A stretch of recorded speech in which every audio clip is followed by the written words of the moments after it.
दोस्तों 80 के दशक में बनी सीरियल रामायण की पॉपुलैरिटी में कोई कमी नहीं आई है। वहीं आज के समय में जब तकनीक इतनी विकसित हो जाने के बावजूद तब की रामानंद सागर के रामायण का मुकाबला कोई नहीं कर सका। उस जमाने में ना तो इतनी अत्याधुनिक कैमरे होते थे, ना ही VFX और ना ही इतनी अच्छी एडिटिंग टेक। दोस्तों आपके भी दिमाग में यह प्रश्न जरूर आया होगा कि 80 के दशक में बिना किसी खास तकनीक के रामायण की शूटिंग कैसे हुई होंगे और इस शूटिंग में किन किन परेशानियों का सामना करना पड़ा होगा। रामायण के कलाकार बिना किसी सुविधा के शूटिंग कैसे मैनेज करता था, उस समय रामायण बनाने में कितना खर्चा हुआ, कलाकारों को कैसे चुना गया, उस समय रामायण को कितने लोगों का प्यार मिला, साथ ही कितना कमाया होगा, साथ ही कौवे वाली कहानी क्या थी। दोस्तों आपके सभी सवालों के जवाब आज के इस वीडियो में आपको मिलेगा, लेकिन इसके लिए आपको इस वीडियो को अंत तक देखना होगा। साथ ही आप हमारे चैनल पे नए हैं तो आप चैनल को सब्सक्राइब जरूर कर लीजिएगा। दोस्तों 36 साल पहले रामानंद सागर ने रामायण बनाई, एक ऐसा शो जिसे देखने के लिए लोग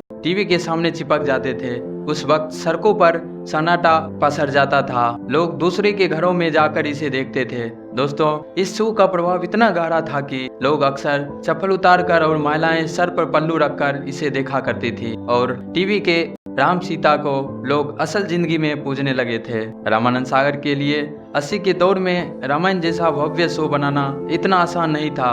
रामानंद सागर जो कि टीवी पर आने से पहले अचानक फिल्में बनाकर छोड़कर टीवी का रूप किया, खुद का शो को इतिहास के सबसे सुनहरे पन्नों में कैद हो गए। दोस्तों रामानंद सागर ने इस शो को बहुत ही शिद्दत से बनाया था, ऐसे में उनकी शिद्दत का फल भी उन्हें मिला। दर्शकों ने बदले में इस शो को बाहें खोलकर स्वागत किया। ऐसे में रामानंद सागर इस शो के हर एपिसोड को खूब निखारने की कोशिश की। दोस्तों इस धारावाहिक को इतना प्यार मिला कि आज तक इसे याद किया जाता है। इस शो की शूटिंग भी आसान नहीं थी। 100 से ज्यादा टेक्नीशियन दिन रात शूटिंग के लिए शिफ्ट में तैयार रहते थे, तो वहीं कलाकारों ने भी रामायण के लिए जी जान लगा दी थी। दोस्तों इसे गुजरात के उबर गांव में शूट किया गया था। वहीं रिपोर्ट्स के माने तो रामायण का शूट 550 दिनों तक चला था। उबर गांव में जहां सीरियल शूट किया गया था, वहां गांव वाले अरुण गोविल के सामने घुटने टेकते थे, क्योंकि वे उन्हें भगवान राम समझते थे। शो में दीपिका चिखलिया ने माता सीता के रूप में खूब प्रसिद्धि पाई। वहीं अरुण गोविल को भी श्री राम के किरदार में काफी पॉपुलैरिटी हासिल हुई। आलम यह था कि शो से बाहर जब साधारण कपड़ों में भी ये सितारे घर से बाहर निकलते थे तो इन्हें श्री राम और माता सीता के रूप में ही देखा जाता था। फैंस इनसे ऑटोग्राफ बाद में मांगते थे, पहले इनके चरण स्पर्श करा करते थे। दोस्तों चर्चित टीवी शो रामायण की शूटिंग के बेशुमार किस्से हैं और सारे के सारे काफी दिलचस्प हैं। ऐसे ही किस्सों में से एक है वो किस्सा जब एक कौवे ने रामायण का एक खास एपिसोड शूट करवाया था। मालूम हो कि जब भगवान शिव माँ पार्वती को भगवान राम की कथा सुना रहे थे तो काक भुसुंडी जी चुपके से पीछे बैठकर सुन रहे थे। उन्हीं की वजह से ये कथा धरती पर आई। उन्होंने इस कथा को पंछियों की महासभा में इसे सुनाया और इस तरह आगे बढ़ते बढ़ते ये संत तुलसीदास तक पहुंच गए। दोस्तों रामायण में एक छोटा सा दृश्य है कि एक बार दशरथ के महल में छोटा सा बच्चा जो कि विष्णु अवतार भगवान श्री राम थे, वो बालक रोटी खाता हुआ रो रहा था और माँ को पुकार रहा था। काल भुसुंडी जी ने जब देखा तो सोचा कि ये छोटा सा बालक भगवान हो सकता है जो अपनी रोटी नहीं बचा सकता।